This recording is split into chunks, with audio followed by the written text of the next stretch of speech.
गांव में एक चोर रहता था जिसका नाम था छेनू। छेनू राह चलते किसी का भी सामान मार लिया करता था, कभी किसी औरत का पर्स तो कभी किसी आदमी की घड़ी। हे भगवान, ये छेनू ने मेरा सोने का मंगलसूत्र चोरी कर लिया, पकड़ो इसे। सभी गांव वाले छेनू के पीछे भागते। छेनू अपनी साइकिल के पैडल को जोर जोर से मारता और अपने पीछे लोगों को भागता देख कहता, छेनू का पीछा तो 11 मुल्कों की पुलिस कर रही है, मगर छेनू को पकड़ना मुश्किल ही नहीं बल्कि नामुमकिन है। छेनू ने कहा कि तभी सामने एक बड़ा सा गड्ढा आ गया। साइकिल का टायर इस गड्ढे में फंस गया और छेनू जमीन पर गिर गया। सभी लोग तेजी से छेनू के पास आए और उसके हाथ से सोने का मंगलसूत्र लेकर औरत को वापस देते हुए बोले, इस छेनू को हमने कई बार माफ किया है, मगर ये अपनी हरकतों से बाज नहीं आया। पास के गांव में पुलिस स्टेशन है, चलो चलकर इसे पुलिस के हवाले कर दें। पुलिस का सुनते ही छेनू डर गया। अरे नहीं नहीं भाई, ऐसा मत करो, मैं आज के बाद कभी चोरी नहीं करूँगा, बस एक आखिरी बार मुझे माफ कर दो। गांव वाले बेचारे दिल के भोले थे, वो छेनू को हर बार माफ करते आ रहे थे और इस बार भी उन्होंने उसे आखिरी चेतावनी देकर छोड़ दिया। एक दिन छेनू बरगद के पेड़ के नीचे बैठा था कि तभी वहाँ से रामू गुजरा। अरे रामू भाई, कहाँ जा रहे हो? आज गणेश चतुर्थी का पहला दिन है, सभी गांव वालों ने मिलकर पंडाल लगाया है, बस वही पूजा करने जा रहा हूँ। अच्छा अच्छा, तो चलो फिर मैं भी तुम्हारे साथ चलता हूँ। अरे नहीं नहीं, तुम वहाँ नहीं आ सकते। अरे भाई, पर क्यों? क्योंकि हम नहीं चाहते कि वहाँ पर किसी का भी कुछ कीमती सामान चोरी हो। इसीलिए गांव वालों ने मिलकर निर्णय लिया है कि अब से तुम गांव के किसी भी त्योहार में या फिर पूजा में शामिल नहीं होगे। इतना कहकर रामू चला गया। ये सुन छेनू को बड़ा गुस्सा आया। वो बोला, अच्छा बच्चू, छेनू एक बार बिना खाए रह सकता है, मगर चोरी किए बिना नहीं।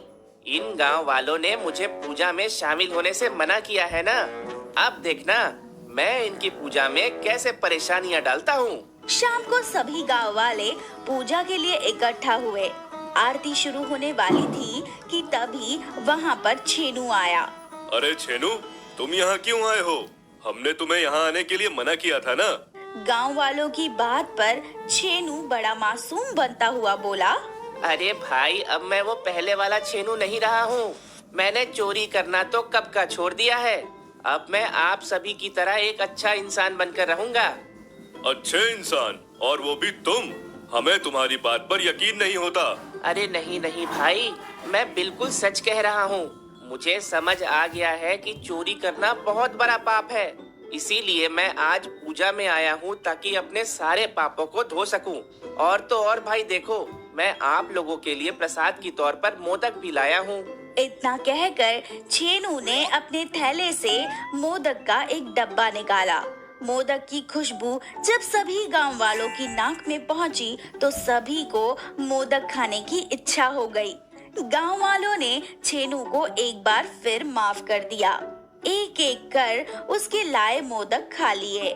मोदक खाते ही सभी लोगों का सर चकराने लगा और कुछ ही देर में सभी लोग बेहोश होकर जमीन पर गिर गए। अरे बड़े आए थे मुझे गांव से अलग करने वाले। अब जब तक तुम होश में आओगे तब तक तुम्हें ये दान पेटी पूरी तरह से खाली मिलेगी। इतना कहकर छेनू ने दान पेटी का सारा रुपया अपने झोले में डाल लिया और वहाँ से रफू चक्कर हो गया। अब तक तो छेनू सिर्फ हम लोगों का सामान चोरी करता था, मगर अब तो उसने मंदिर से भी चोरी करना शुरू कर दिया। अरे उसने सब लोगों को बेहोशी वाले मोदक खिलाकर मंदिर का दान लेकर रफू चक्कर हो गया। हम उसे इतनी आसानी से तो जाने नहीं देंगे। उसने बहुत गलत किया है और उसे उसके किए की सजा जरूर मिलेगी, मगर मुझे नहीं लगता कि हम छेनू को ढूंढ पाएंगे। अब तक तो वो सारा रुपया लेकर इस गांव से फरार हो चुका होगा। छेनू दुनिया का सबसे लालची चोर है। लालच उसे एक बार फिर से इस गांव में खींचकर लाएगी। मेरे पास एक मस्त आइडिया है। छेनू गांव छोड़कर चला गया था। वो दूसरे गांव में नाके पर बनी एक चाय की टपरी पर बैठा अखबार पढ़ रहा था कि तभी उसकी नजर एक खबर पर जड़ गई। टुनकपुर गांव में होने जा रहा है मटकी फोड़ का कंपटीशन। मटकी फोड़ के अंदर रखे जाएंगे पूरे 1 लाख रुपए, जो कि जीतने वाले को इनाम में मिलेंगे। वो खबर पढ़ते ही छेनू के मन में लालच आ गया। उसने कहा, अगर मैंने किसी तरह गांव जाकर इस मटकी से पैसे चुरा लिए तो मुझे सालों तक चोरी करने की जरूरत नहीं पड़ेगी और मैं मालामाल हो जाऊंगा। मगर छेनू के सामने एक बड़ा सवाल था।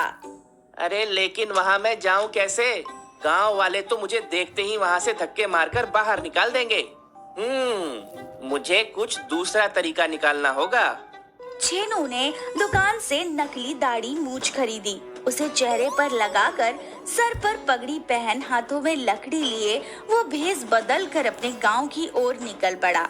छेनू जब अपने गांव पहुंचा तो उसे एक भी आदमी नहीं पहचान पाया। उसने देखा कि पंडाल में अगले दिन होने वाले मटकी फोड़ की तैयारी चल रही है। छेनू ने एक प्लान बनाया और वहाँ खड़े एक आदमी के पास जाकर बोला, नमस्ते, मेरा नाम बबलू है। मुझे मटकी बांधने के लिए बुलाया गया है। क्या आप बता सकते हैं कि मटकी कहाँ रखी है?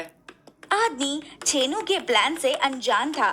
उसे छेनू की बात पर भरोसा हो गया। वो बोला, पंडाल के पीछे एक संदूक रखी है। उसी संदूक के पास एक मटकी है। जाओ जाकर ले लो। छेनू खुशी खुशी पंडाल के पीछे चला गया। वहाँ जाकर उसने देखा कि बड़े से संदूक के पास छोटी सी मटकी रखी हुई है। मटकी देखते ही वो बोला, अरे कैसा चकमा दिया इन गांव वालों को। पहले मंदिर से इनका सारा रुपया चोरी कर लिया और अब इस मटकी से 1 लाख रुपए भी लेकर उड़ जाऊंगा। इतना कहकर छेनू ने मटकी से कपड़ा हटाया तो उसकी आंखें फटी की फटी रह गई। मटकी के अंदर पैसे नहीं बल्कि गोबर रखा था। छेनू हैरान परेशान सा खड़ा था कि तभी पीछे से आवाज आई, अरे क्या हो गया बेटा छेनू, रुपए नहीं मिले क्या? ये सुनते ही छेनू पीछे पलटा तो उसने देखा सभी गांव वाले उसके सामने खड़े हैं। अरे छेनू, कौन छेनू? आप लोगों को कोई गलतफहमी हुई है। छेनू के ये कहते ही एक आदमी ने छेनू की दाढ़ी मूंछ खींच दी। छेनू का असली चेहरा अब सबके सामने था। अरे तुम्हें क्या लगता है कि हम लोग इतने बेवकूफ हैं जो तुम्हें दोबारा चोरी करने का मौका देंगे? दरअसल तुम्हें पकड़ने के लिए हमने ये सारा जाल बिछाया था। जाल? कैसा जाल? छेनू चोर, हम लोग जानते थे कि तुम बहुत लालची किस्म के इंसान हो, इसीलिए हमने जानबूझकर अखबार में खबर दी कि मटकी में 1 लाख रुपए हैं। हमें पता था कि तुम किसी न किसी तरह यहाँ चोरी करने के लिए जरूर आओगे। गांव वालों की बात सुन छेनू डर गया। अरे अरे देखिए भाई, मुझे माफ कर दीजिए। मुझसे बहुत बड़ी गलती हो गई। मैं आज के बाद से कभी चोरी नहीं करूँगा। ये सुन गांव वाले बोले, अरे छेनू, अब हम तुम्हारे बातों में फंसने वाले नहीं हैं। हमने पहले से ही पुलिस को खबर कर दी है और पुलिस अब आती ही होगी। तभी पुलिस की गाड़ी का सायरन बजा और वो छेनू को अपने साथ गाड़ी में बैठा कर ले गई। छेनू के जाते ही